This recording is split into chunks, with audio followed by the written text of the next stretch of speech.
Sit ready. Attention.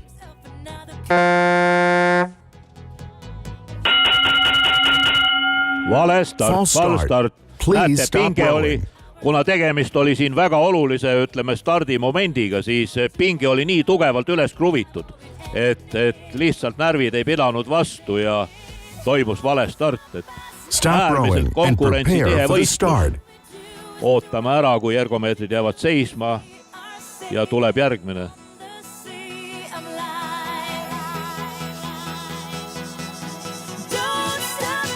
Sit ready. Attention. Nii, ja järgmine start õnnestus ja tuleb au anda ka võistlejatele, et ükski masin ei liikunud paigast.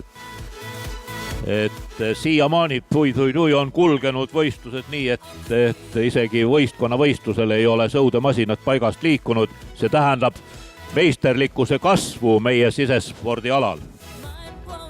Ja siin näeme ka väga ilusat sõudmist. Väga kahju, et ei ole konkurente siis.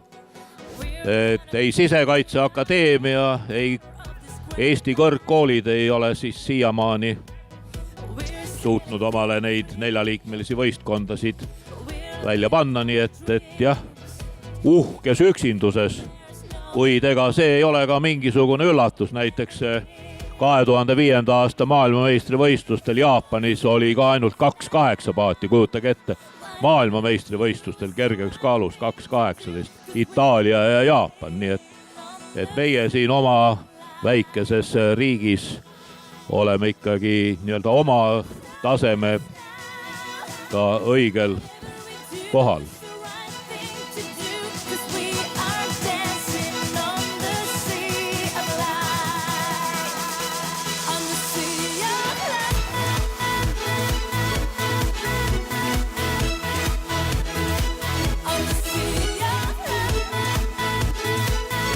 Üks 30,7.